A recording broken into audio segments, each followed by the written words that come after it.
From the macabre minds of Laughing Devil Production comes another story from the Nightshade Diary. You know what that means. Check under the bed and make sure no one or nothing is there. Is the closet door securely shut? Then leave your disbelief behind, amp up your imagination, and hang on tight for another ride into terror and mystery. And like all good horror stories, just imagine it's a dark and stormy night. And remember, screaming like a little girl is permitted.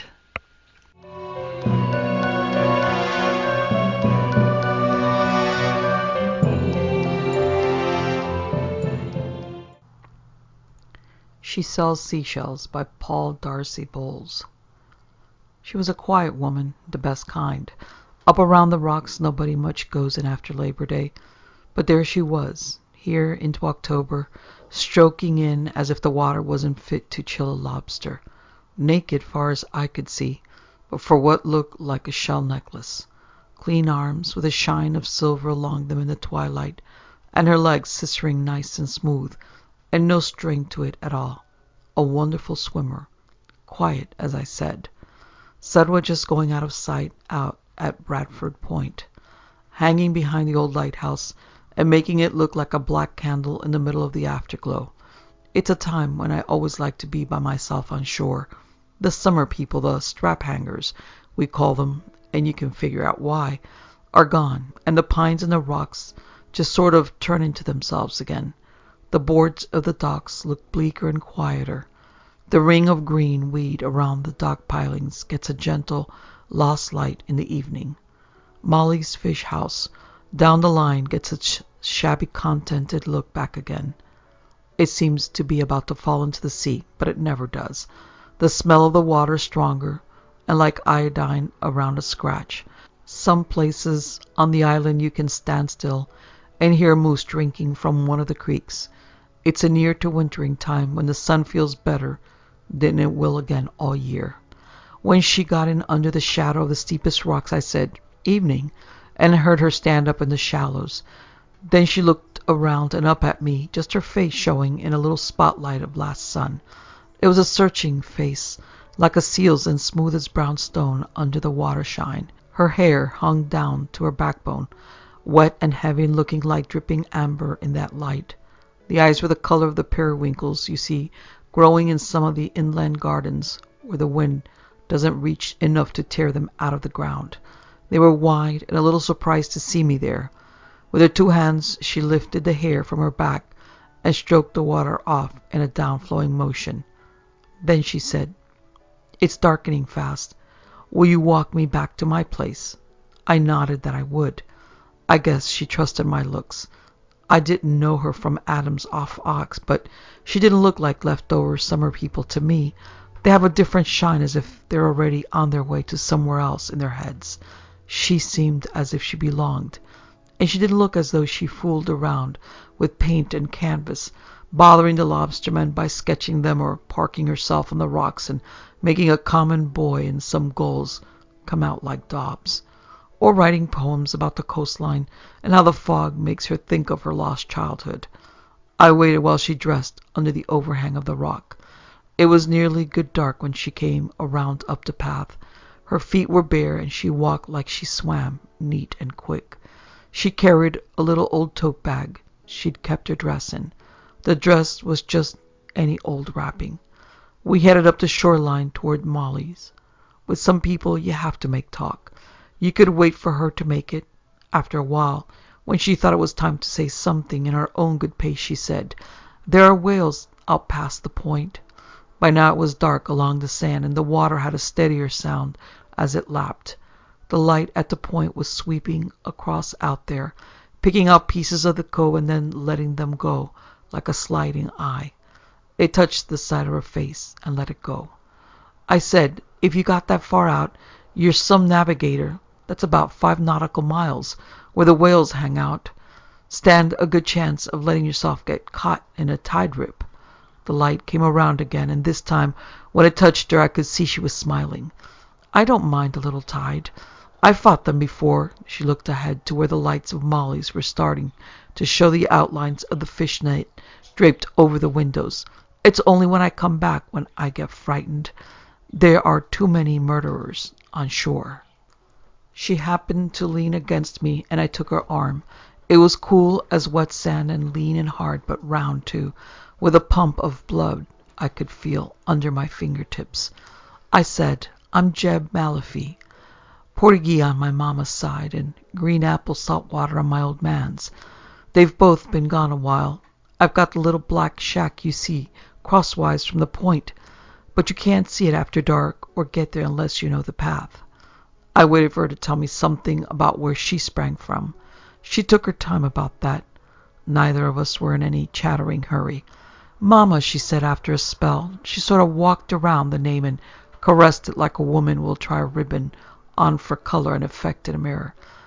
Marna, she said again, as if she liked it all right. I come from not far off. I like anybody who doesn't care to tell much about themselves. There's a decent mystery in that. She appeared and felt old enough to me to have been married and rid of whatever man had bogged her down, and maybe even to have had kids. But they'd need to be little kids. She wasn't that old. I kept holding her arm and didn't mind it a whit. Neither did she. She gave off that clean smell of the salt that soaks into your pores and seems to touch your bones when you've been swimming a time. I said, I take supper at Molly's most evenings before I walk you home. Maybe you'd like to join me. The chowder's not bad, and she sets good greens. We were inside the light that came out through the fishnet windows now. There were a couple of local cars, Big B's truck and such, parked in the yard. A first wind had come up and was shaking the yard grass some. I could see her eyes clearer. They were pretty close to mine. The point light didn't reach us here because of the breakwater slabs, but it touched the slabs in its swing and made the tips, ends of her drying hair shine brighter when it passed over. I said, I think you'd be sharp set from swimming. I've got some handyman's pay in my pocket. My treat. She said in a low voice, Yes, I'm hungry. I don't know how it happened then, but she swung in against me, and I took her shoulders, and then I was covering her mouth up good. It was like tasting bright brine on a Sunday morning when you're a kid, with a lot of heat at the center. It was like Applejack, too, with that rindy kick you get that wakes you up like blowing weather. I held her close and then let her go, just holding her arm again now. But it was different for both of us. We went on into Molly's. She was doing all the parlor serving herself. Her summer waitresses gone back to school or wherever. She's a big woman with a front like a balsamy tree full of russets and hair that goes springier. Every year she dyes it more. She took us to a window table where we could look out through the holes of the nets and see the grass pushing in the wind, and past that, her husband Jack's dory where it was left after he drowned. It was all clogged with sand up to the flat keel around the bow. She told me, I'll need some shoring up soon. The timber's on the east wall, Jeb, before real winter. I said, I'll bring my tool bag over tomorrow. I lit the candle in its cup on the table. Marna gazed across at me, nodding when I asked if I could order. I ordered plenty of chowder and all the greens going in a side order of cod for both of us. The candle flame made her eyes turn up at the corners like a cat's. When Molly'd gone, I said, You don't have to fret about murder on the island. The only thing kills anybody is the water. Coming from around here, you should know that. She was listening, looking right at me. From over at his table, Ed Bigby and his boys let up some laughs. I figured they might be laughing at me for picking up a woman they didn't know and walking in here bold as cooters. I didn't care about that. I lifted a salt shaker and laid it on its side like it was a man lying down. 10 men in the last month of summer, I said, every one of them done in by the water. Jack Melliot was the first. I nodded out to the bleaching dory. Flat calm, but the dory came in without him. He wasn't a steady drunk, just some tanking on the weekends. I picked up the shaker and laid it down on its flank again. All like that. Island people and people with God sense about the water. I looked up. So you can see what could happen to a one-woman swimmer without even a boat, going away beyond the limit and finding whales. Her eyes stayed so blue they hurt on mine. They come up on darkest glory and then beside you, she said. Their eyes looking at you and their power is shared with you. They smile in their bellies and roll like churches in a storm. They make me full of wonder and charged with joy. She reached and touched my hand. It was like touching cool fire. They were fishermen trying to harpoon them. But they go deep when they feel that. They speak in the deep. They sing about the narrowness of the land and the tininess of men, about what'll happen when the world changes and they walk on land again. I kept her hand firm in mine. Sure, I said. The only trouble is they don't have thumbs. If they had thumbs like monkeys and could learn to walk, they'd be pretty big beans. Nothing wrong with their brains, but it won't work if they're planning a takeover. Don't you know in the writ where it says, there shall be no more sea? She saw then. I was laughing, a little inside me without showing it. She pulled her hand out of mine like a fin going small and slipping the bite. She stared at me with the eyes afire in the middle of the blue and then started to get up. I said, sit down, I'm sorry, I won't talk so again. When you look like that, I'd swear you can see in the dark. She settled back. I took out my pipe and lit it.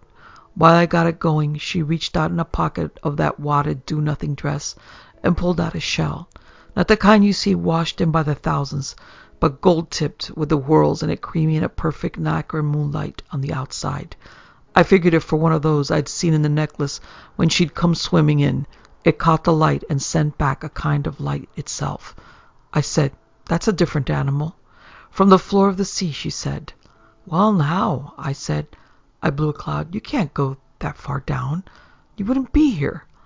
A suited diver can't make it 5 miles out. I'll show you cartographic soundings sometime if you want. She said, the whales bring them for me. I had sense enough to keep my lips tight. I sell them to a shop, a store in Boston. They sell to museums, collectors. That makes sense, I said. After a time, her hand came back. I held it like it was a quiet child I'd saved from a beating. Molly came with our orders. I'd been wondering if hunger for this woman meant hunger in the way of appetite for food. I needn't have worried about that. She ate with her head low and nothing before her but the eating. It should have been something you wanted to look away from, but it wasn't. Just like an animal with health in it, and that fierceness. It excited me some. She didn't need any of Molly's bibs. It all went down without a scrap left but the peeled cod bones. When we got outside again in the dark, Big B's truck was just leaving with his boys and some bottles waving back, and the rest of the cars were gone. She'd put the valuable shell back in her tote bag. I put an arm around her and felt her lean into it. I said, if you don't want to show me your place inside, you don't have to. No obligation. But give me a general idea which way it lies. She put up a hand and she rubbed the hair at the nape of my neck. It's past your shack, to leeward, under the dune there. Beside the inlet. It's not a house, it's a cave. I said, I know the place. I haven't been there in a time. Some of us island kids used to root in around there in the summer, before we had to make ourselves a living. It will get cold as Billy P. Hell when the snow comes. She said, I won't be there then. I'm moving in with you. So be it, I said. Her hand stayed in my nape hair while we walked on. We passed my shack, black clapboard with salt cake on the seaward boards, and my own dory upended on tubs in the yard, and my tool shed unlocked in case anybody wanted to borrow. Whoever did would leave a note, and went right on to the dune. The inshore breeze was pestering the sea oats, making them lean like stiff wheat. The dune shoulder loomed up high, and the tide was in, and the surf starting to make. She let go of me and cut a little ahead. I followed her over the dune and down to where the cave is, an old granite deposit with walls like carved fleece. She hunkered down to go in, and for a minute it was dark. Then she found a match and struck it to the binnacle lamp set on the cave floor. The wick widened with fire. While she gathered shells, a good many of them, all strange and different, and stuffed them in a gunny sack on top of the dried seaweed. I kept looking at the lamp. It was old as whaling days, had warm holes in the elm strapping, thick wavy glass. I said, Pete Calores had a lamp like this. Got it from his father, carried it in his dory. When Pete and his son washed up, the dory came in a day later. Nobody ever found the lamp. Her back was turned. Her hair was dry as moss now. shining like something fed by the half-dark, falling deep to her shoulders when she faced me. I found the dory afloat before it came in. I thought it had gone adrift. I took the lamp for my own. Nobody needs it, I said. Pete's wife's gone to live with relatives at Bangor. I helped her carry the lamp and the sack full of weed-cradled shells in her little bag. That was about all she seemed to have. Travel light and stay clam pure. It didn't seem to be a bad life, if lonesome. Maybe she knew what I was thinking, because when we mounted the dune again, breeze at our backs and the surf talking, she said over her hair floating from her shoulders, I send the money from the shells to a wildlife group. They're trying to save the whales. Yes, I said, everybody's trying to save something. At the shack, I went in first to light the stove and lay some wood in the fireplace. That was all I usually needed to see by at night. She put her shells out where they could catch the light around the sill beams. When I had the pine and birch logs drying, I stood up and wheeled around and then just stood. She stripped her dress. She lifted her arms as if she might be going to dance or make a dive. When I took her, she arched back as if she didn't have any bones, making a singing noise in the back of her throat that seemed to get in my head and stay there. It stayed even after the first time, while we were just lying in the firelight. I had her head across my chest, her hair like a fine seine. I could just see shadows through. It smelled of kelp and clean salt. The song kept on. I thought it must be coming from the whole body, not just the throat, the way a cat does from the inside out. With one hand, I spread the hair back from her ears and ran a finger down an earlobe and along in back of the cord of the throat there. But she rolled over and crouched and spread herself above me, and I forgot about anything else. By morning, the half-easterly had blown itself out, and while I made coffee and fried bacon and dipped bread in egg batter, I said, I'll be at Molly's about till noon. Then I've got to go to Abel Masterson's. He needs some plastering. His store's next to the P.O. If you've got some shells to ship, you should do them now, and I'll post them for you. She was combing her hair with an old ivory-tooth comb that had been my grandmother's. Malafis hardly ever throw away anything. Her hair was like a burled walnut gunstock when you've rubbed it with the heel of your hand about a century. She shook her head. I want to gather a few more before I send what I have. There aren't many good days for it left this year. I couldn't argue with that. She was so set in her mind she'd have made a good selectman. But I told her not to try that 5-mile jaunt again. The weather stations do what they can, but a squall line can come up so fast it's around you before you can see it's there.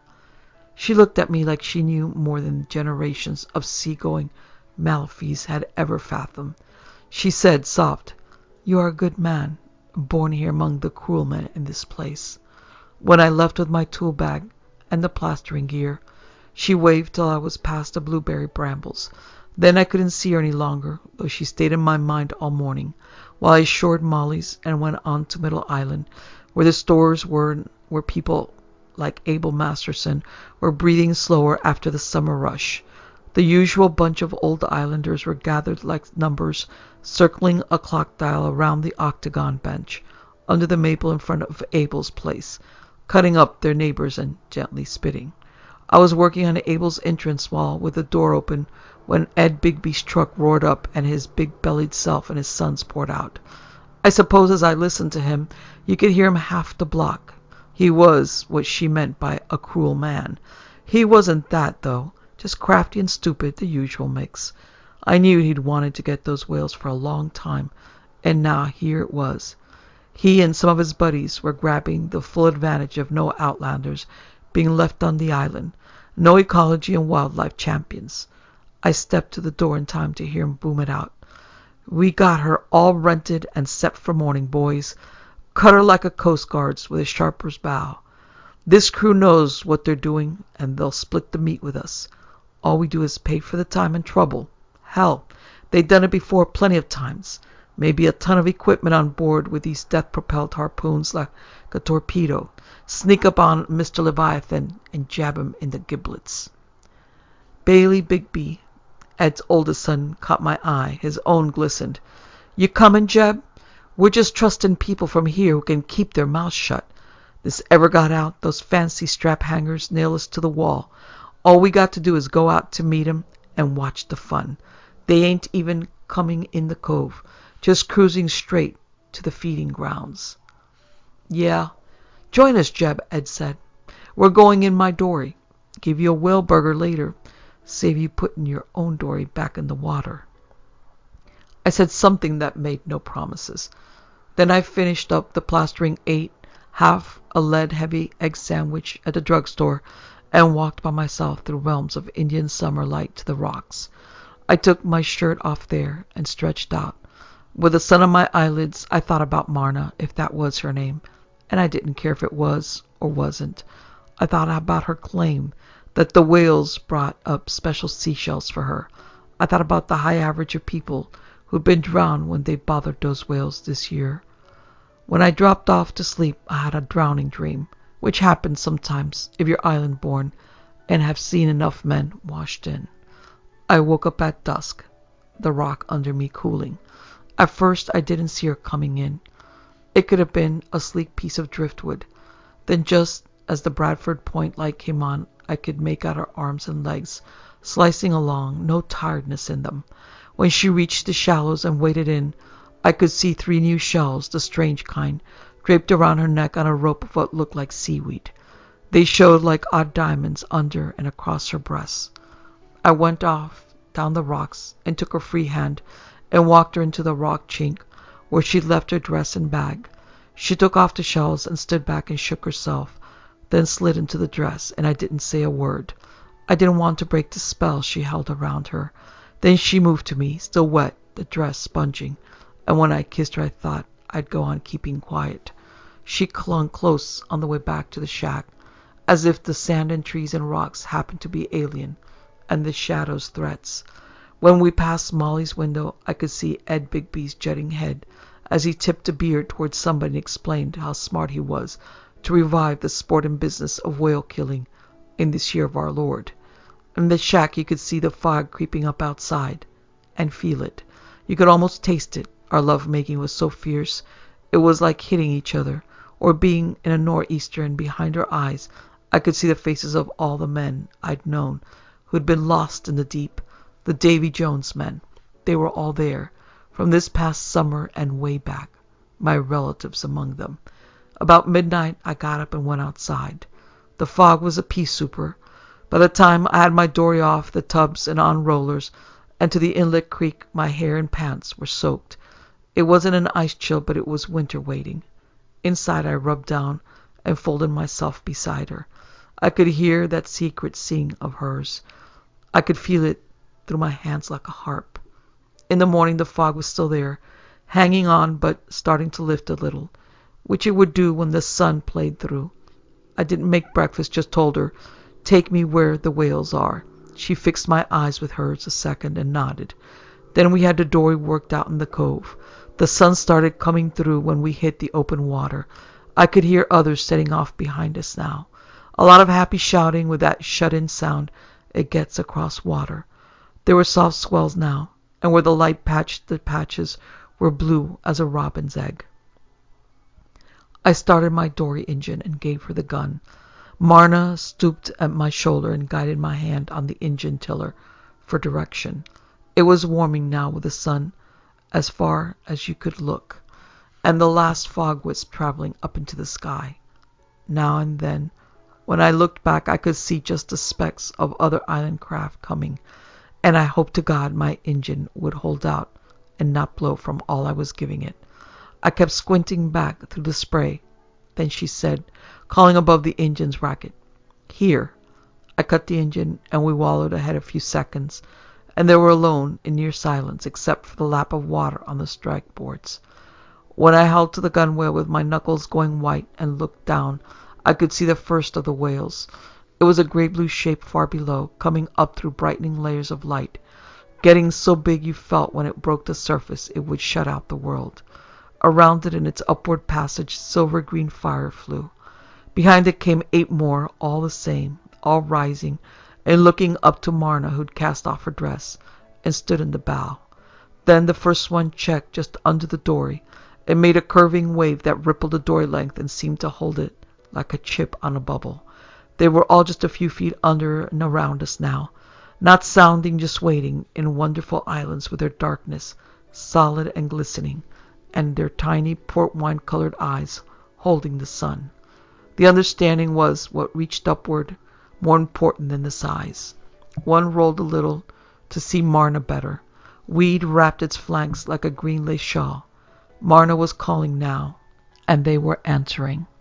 The noises were high and clean above the water. Below, they must have been heard for fathoms. I raised my head when Marna pointed. I saw the hired whaleboat coming directly over us. It had a high flat bow with a knife-shaped pitch, and behind it, off the blaze of daylight, lighter craft were bobbing like water bugs against the blue. Its hull was a battleship gray, and guns were bearing down on us from the foredeck. Its rigging cut the sun in tight black lines. Marna dived. She curved into the water beside the nearest whale, her arm caressing it as she came up, her flesh and the whale's looking like one easy body. Then she held to the gunwale and kissed me, lips salt and cool and eyes wild as a hawk's and sad as time. Goodbye. If you fools of men would accept and keep what you have, it would be enough. Her hair was swept back. I could see the gill on that side of her throat, a pale rose color still pulsing as it had done under water. Every part of me wanted to dive with her, but she was gone again so quick I couldn't follow. Sinking with bubbles trailing her and her legs moving like a single fin, then getting small as the whales went down with her. All the whales behind her made one deep sweep, as if led by her command. Then they were gone from that place and from all land.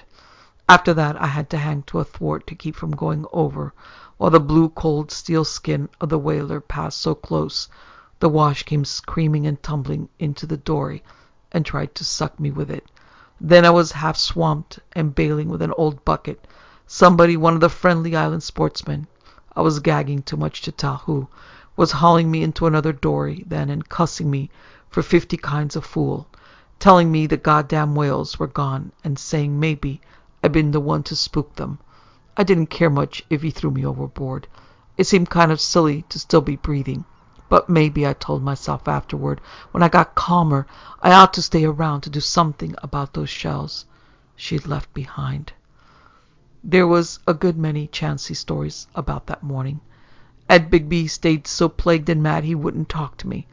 Kind of a wonderful relief for 2 months. Not until he knocked a hole in his living room floor trying to shoot a deer from his window and needed a good reasonable repairman to carpenter it. There were a lot of tales about whales having naturally vengeful natures, some saying they'd seen the lead mammal swallow the girl. I made yah noise to that, it being the safest sort of sound to make around foolishness. When all the to-do was dead and it was cold winter, with people dragging out the family pung for a turn around the back roads and ice on Cherry Pond, I went down to the post office to call on Miss Orvington, who had held a postmistressing job forever, and asked her about a box for a woman named Marna might have taken out some time back. Miss Ovington fiddled with her stacks of paper. She has records of when Vice President Dodds, who sort of assisted Coolidge, summered here and took a box in the 20s and came up with a slip for paid box rent, signed Marna something, paid in U.S. cash, so I put a few more questions, knowing Miss Orvington's feeling for detail, and got out of her that Marna had sent boxes to this shop in Boston and received checks from them for the contents of same. And I got from Miss Orvington the adjacent news that Marna, same woman, address you wouldn't give an orphan's rummage sale, had sent money orders to Save the Sea Mammal Society in Delaware. Then I plodded home and made up a seaweed-packed box of the shells and sent them along to Boston, and when I got their check, sent it along to the society. I felt better after, but only a little. Still had the megrims, which hard work doesn't cure any more than not working does, and didn't feel kindly disposed to anybody. The strap hangers came down in force in the summer, like black flies with spending money. We all lived through that, and when they were gone, counted our blessings and their money. Then the good days came. October with that autumn nut kindness, a time of opening up, of hoping.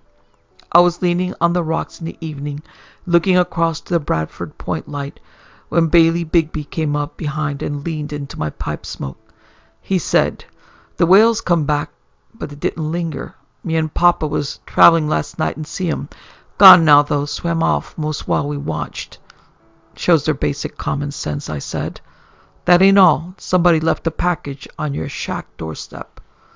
I thought, with all the luck that had run all year, it would be a stack of summons for city jury duty and such, but it wasn't. When I opened the basket and peeled back the blue cover, there was the spitting image of her, with a dash of me around the nose. About 3 months old and a hale specimen, bawling his head off, but when I took him over to Molly's, she knew what to do and instructed me in the essentials, and warmed up milk and so forth. Time being, I kept these knitted hats snug tight around his head, and he plays with a handsome exotic shell he brought with him. It was lying on his naked chest when I first saw him, but he has plenty of other toys for when he outgrows it. His hair's starting to come out fine, thick as a raccoon's. When it's long enough, it will cover the gills, and then we'll throw away the hats. The gills are interesting, but nothing you could explain to a preacher at baptizing time. Merman Malafie's not a bad name. It has a kind of quiet ring to it.